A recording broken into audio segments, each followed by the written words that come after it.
Hello everyone and welcome back to Madridista Notes. Last night, we won 2-0 against Athletic Bilbao at the San Mamés Stadium. It's not a stadium to scoff at. It wasn't an easy match. In fact, the scoreline flattered us by quite a bit because it was in no way or shape match where we dominated. We didn't dominate any point in time throughout the whole match. It was more of a shared kind of match where Athletic Bilbao chose when and where they are gonna be doing their offensive, and it was just that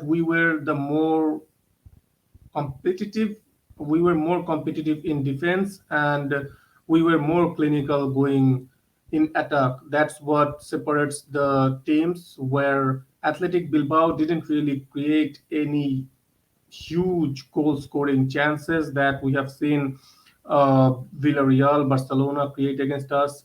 And we have to give credit to our defense for that, because the defense and midfield did their job well last night. They didn't leave too much space in behind them. They didn't. The defensive line, the center backs and full backs really tucked in, played it narrow this time. Didn't really leave too much space in between them. You could see from the positioning of Farlan Mendy that he was tucking in by a lot, so he was leaving a lot of space on the wing, and he wasn't really going onto that space to close down the players, and leaving so much space in between him and Rudiger that we have seen Villarreal, Barcelona exploit in those half spaces. And that should have been picked up by Vinicius and Ceballos. A lot of time they didn't pick up, so the Athletic Bilbao players,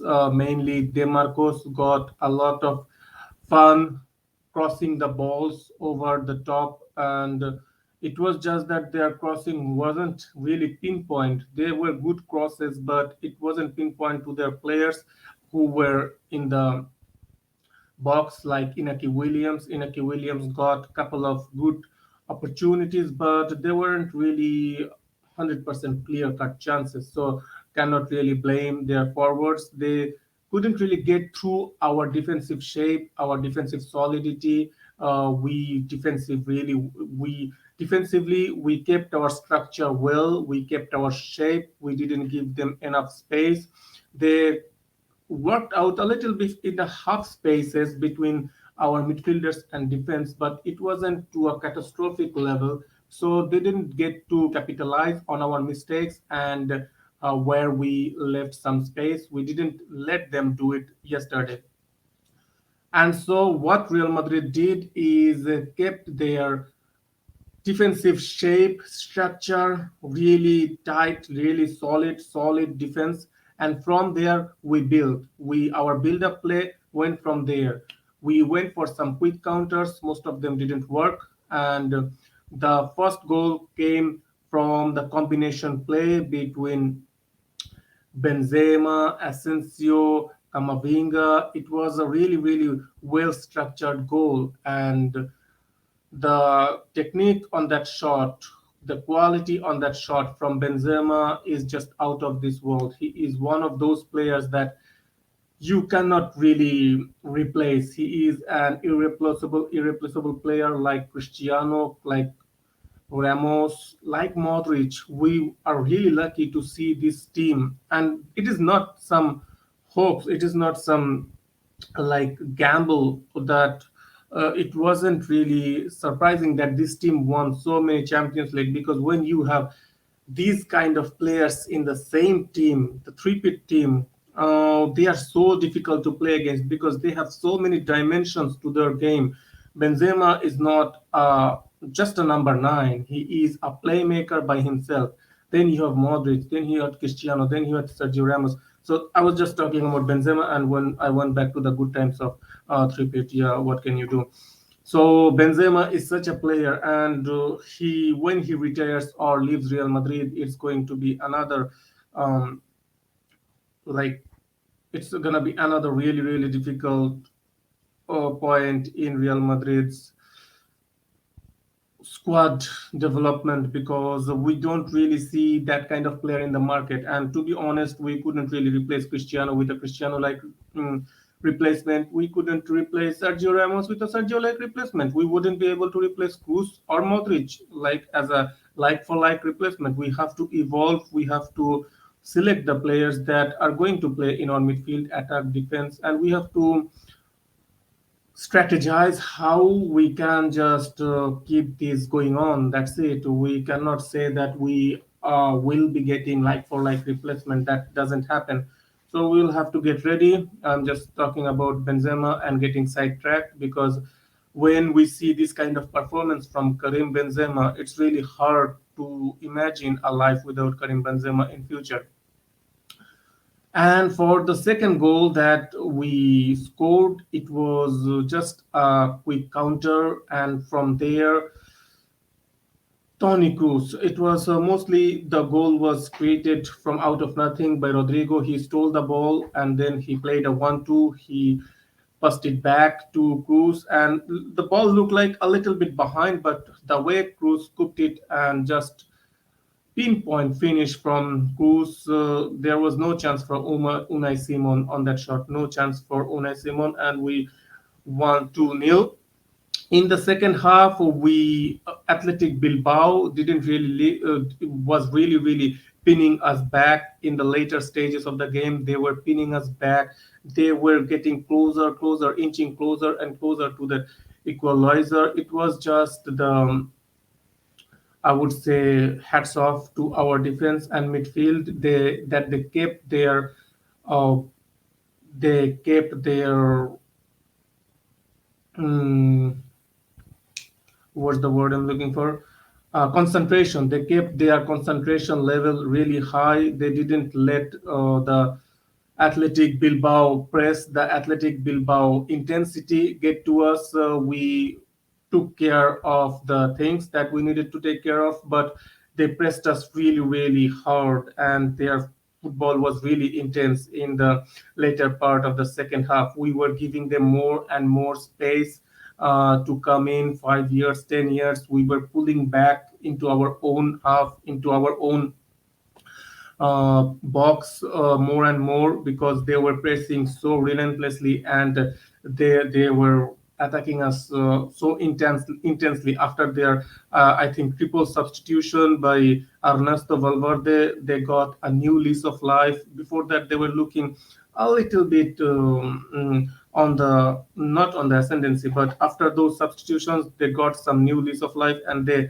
really pinned us back. But we weathered that storm, and in the end, that counter-attacking goal through Rodrigo and Cruz totally broke their back, and we secured a 2-0 victory. So that's my analysis on the game. Mostly, I would say the best players from this game is definitely, I haven't talked about Eduardo Camavinga, and that's a disservice to him, I would say. Eduardo Camavinga has been magnificent throughout the whole 90 minutes in this match. He had been tackling, he had been closing the passing lanes, he was intercepting the balls, he was starting the counters, he was dribbling his way out of difficult positions. He was playing as the perfect number six, so where he was there protecting that space in between our defense and midfield. But he was not just standing there and just playing as a destroyer. He was more as a playing as an anchor from where we can develop our offensive strategy. So it is a more difficult role to play, but Eduardo Camavinga is such a talented midfielder that you can give him more responsibilities. It's just he is taking a bit more time to get used to our team. Ancelotti has said he has more he needs more time to learn, because he is still really young. He will need a bit more time, but with mentors like Modric, Cruz, and if he keeps playing alongside Chouameni, Valverde, and he maybe develops a connection with them, just like Casemiro, Cruz, and Modric developed that trio. Maybe he can develop the trio with Chouameni and Valverde, the midfield trio. It could be something that can happen in future, because we are already hearing reports Ancelotti is thinking about the double pivot of Chouameni and Camavinga, and both of them are quite technical midfielders who can do it all. They are not a limited kind of midfielder. They won't be limited to the some space or just being destroyers. They will go up and down the pitch, and they will defend the spaces where they need to defend. So it's a sound strategy coming out for Ancelotti, I would say. And for Valverde, he will be the one who will be. We will have to do the dirty work a lot of times. He will have to go up and down. He will to exert a lot of energy. He is one of the players who in our midfield can cover a lot of ground, and you need that midfielder to cover a lot of ground. Modric used to be, cover a lot of ground because Cruz isn't that mobile of a midfielder, and Casemiro has to defend certain areas of the pitch, So Modric used to cover a lot of ground for our midfield. And I think Valverde will have to take on that role. He's not as, I would say, attacking minded as Modric. He doesn't have that quality. He cannot really create as many chances as Modric, but he's not a slouch on that department either. So if we buy another player in a more attacking mindset like an Odegaard, we really did. We shouldn't have really sold him. Maybe sent him on more loans. We could really use number 10 like him. There is no number 10 in Real Madrid's current formation, but you can play him as a more advanced midfielder. He can really develop his games. So we need a more advanced midfielder who will be creating better goal scoring opportunities, because goal scoring opportunities created from our midfield has dried up by a lot. We need to somehow put more life into our midfield, and there are a couple of players in the Castilla, Sergio Arribas, Nico Paz, those players, but they are still, I guess, too raw. Ancelotti doesn't feel like he can trust them and stuff like that. So we will have to go for someone, and I don't know Bellingham is that someone, because Bellingham scores some goals, but yeah, I don't feel like he's the someone. I would be more inclined to look at someone like Barella from Inter Milan. He is one of my favorites, and that's it. So let's check out some statistics from this match against Athletic Bilbao to give us some idea where we need to improve in the match against Atletico Madrid, because that will be even more difficult match. Here are the statistics. This is the Athletic Bilbao statistics. This row is the Real Madrid statistics, and we can see expected goals. I don't know how they count it, and the math behind it. So I would say that even though they got more expected goals stuff, they weren't clinical, and you can say that yeah, that looked like they couldn't really create those threatening, really clear-cut goal scoring chances. I wouldn't say they had this high of an expected goals. I would say there was one or two scenarios where I remember they got really, really close. So yeah, I guess you can say okay. So they were not clinical enough, and you can see that even from these mathematician stuff, statistics stuff, we were the more clinical side with this kind of expected goal scenario. We scored two goals, and that's the quality of Karim Benzema and Toni Kroos. Ball possession 50-50. It was 60-40 in the first half, and in the second half we gave them more ground. We stepped back and defended more as a team, and protected our territory, protected our box. That's it. So they got more and more intense to get back into the game, and I guess we gave them more of the ball in the second half. So that looks to be the reason. Total shots, they got a lot of shots in, 18 to Real Madrid 10 shots on target. Real Madrid got more of the quality shots on target, as you can see. From those 10 shots, 4 are on target. From those 18 shots, Bilbao got 3 on target. Shots of target, 10 for Bilbao, 4 for Real Madrid. Block shots, 5 for Bilbao, 2 for Real Madrid. And corner kicks, they got a lot of corner kicks, and the reason is they got a lot of shots in. You can see that we blocked some shots, and some shots just passed by our defenders, past their feet, and just went out. So they got a lot of corner kicks. we looked a lot better, a lot comfortable, a lot more comfortable defending the corner kicks. Then the process coming out from the right hand side of Bilbao's attack. So I would give our team that the corner kicks didn't really made me feel the danger coming out of Bilbao. Corner kicks, we only got two. That's understandable. We weren't really the dominant team. We weren't dominating them offensively, so it's understandable. Offsides, foul 17 for them, 10 for us, and yellow cards. After this committed 17 fouls, only got three yellow cards. We committed 10, we got two. The Kamavinga yellow card was a first, total first. He got some of the ball and he didn't even clatter it into the player. It was foul that you can just call it a foul if you want to, but you shouldn't be giving it as a yellow card. But I guess he wanted to level the playing field. He gave a couple of yellow cards to the Bilbao players, so he wanted to level the playing field by giving a couple to Real Madrid players. That's just the stupidity coming from the referees. That's it.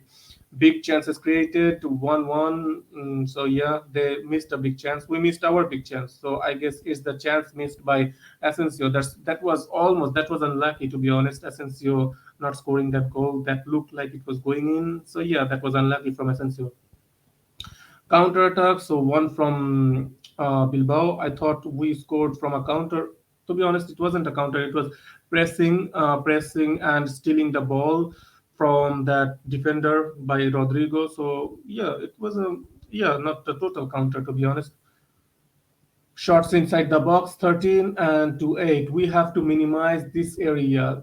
Shots inside the box, their shots weren't quality shots, so we were a bit fortunate in this area. We have to limit the shots inside the box from opponents. We have to work on this one.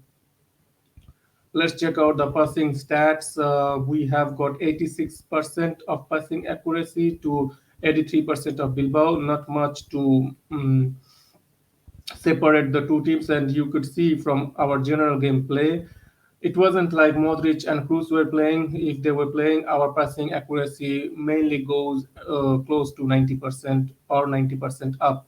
So that's understandable. We were playing without our pass masters here. Long balls, we tried a lot of long balls in this match, some of them successful. You can see 55, that's a good amount of long balls, successful long balls, to be honest. And I would like them to keep doing it.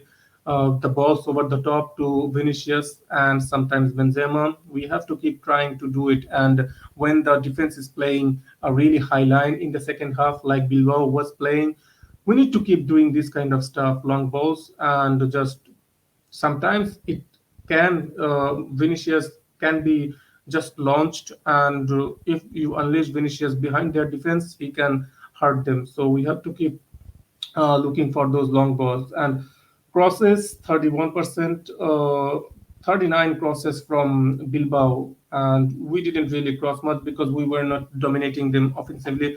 We weren't really an offensive side in this match, to be honest.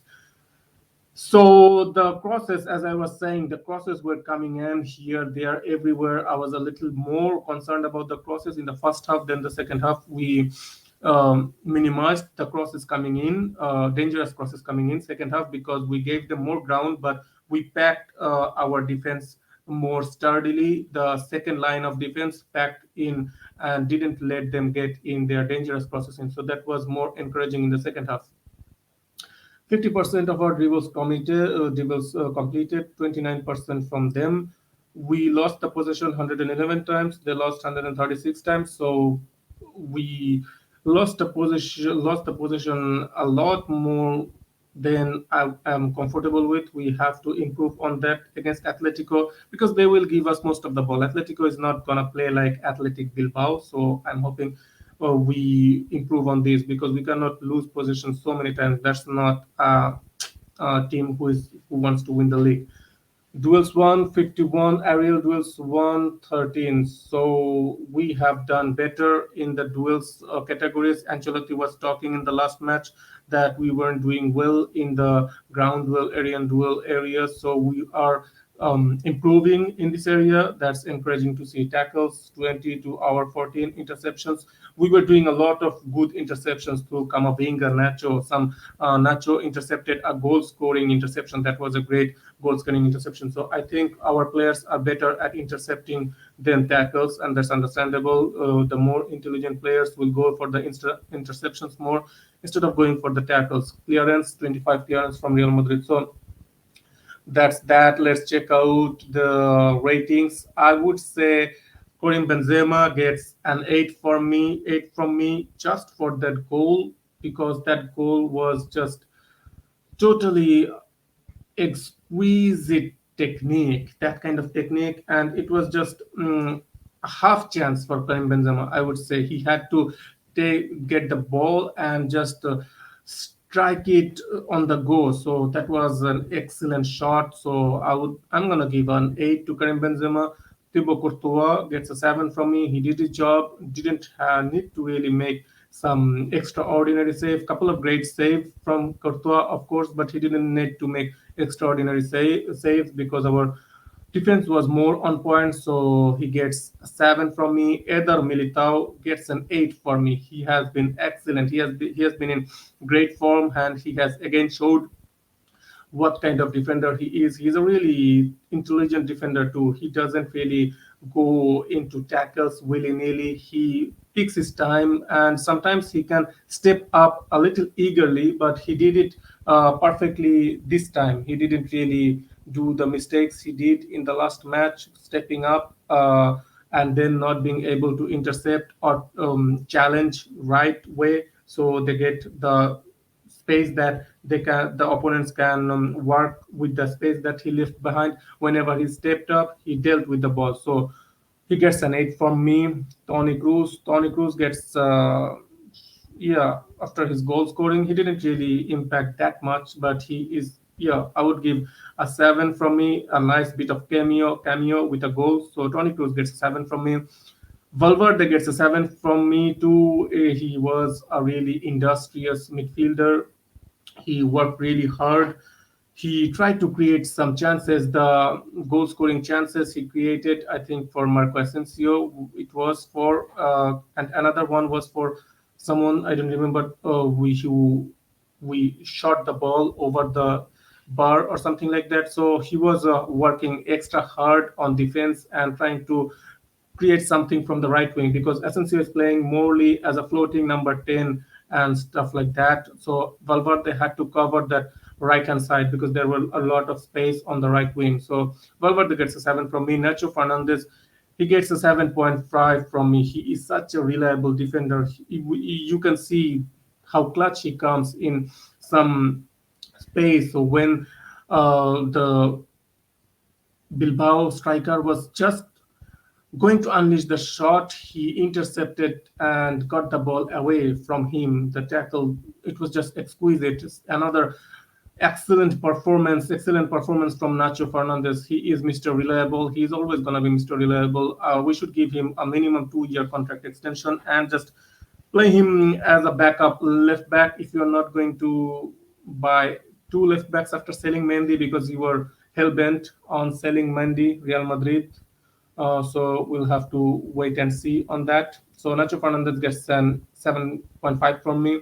Falan Mendy gets 7 from me. Again, defensively really solid. I think the instruction from Ancelotti was for Mendy to be defensively solid. He did his job well. He tucked in better. He protected the space. He couldn't protect the wing space because he was taking in, not letting. He was playing narrow. I think it was an instruction from Ancelotti to play narrow. He did his job well. I would give a 7 to Mendy. Kamavinga gets an 8 from me. I don't know why they put so less rating on Kamavinga. He is the man of the match for me, Eduardo Camavinga. He was everywhere. He deserves all the praise for this match. So he's the man of the match for me. He gets an 8. Daniel Ceballos gets a 7 from me. Not shining as brightly as he did in the match against Villarreal, but he did his job well. He kept it tidy, and he kept the ball rolling. He kept it tidy at the back. He didn't take any massive risks. He kept it safe and sound. So with the absence of Tony Cruz, Denis Ceballos was doing his job a little bit in our midfield, not to the level of Tony Cruz, but he did a good enough job. So he gets 7 from me. Vinicius Junior couldn't really impact our match too much throughout the whole match. I thought that after the confidence booster he got in the second half against Villarreal, he would be back into form little by little, but it looks like it will take a little bit more time for Vinicius to get back into form. Hopefully, he gets back into his full throttle form against Atletico Madrid. We will really need him. He gets a 6 from me. Marco Asensio gets a 6.5 from me. From me, he. We didn't really give him much to work with, to be honest. To be fair to Marco Asensio, we were offensively really limited against Bilbao. We were more concerned with our keeping the clean sheet, keeping our defense really solid. So he had to work with scraps. So I cannot really blame him too much. So he gets a 6.5, and he almost scored a magnificent goal too. He was really unlucky. Rodrigo gets another 6.5. He was I would say Rodrigo gets a 7. He was the architect for the second goal of Tony Cruz. That was his contribution in that game. He gets a 7 from me. Luka Modric gets a 6 from me. Luka Modric again. I don't think he is ready yet. He isn't ready to start the match. I hope Ancelotti doesn't start him against Atletico Madrid. I think it would be better to keep him on the bench and let him come in the second half and then see if gets ready, if he is in better physical form, because he didn't really change anything in our approach. He didn't impact our general gameplay. He was a little underwhelming in this match too. So that's it from my analysis of our match from the Athletic Bilbao versus Real Madrid. Thank you for watching. Hopefully you enjoyed it. See you next time. Hala Madrid.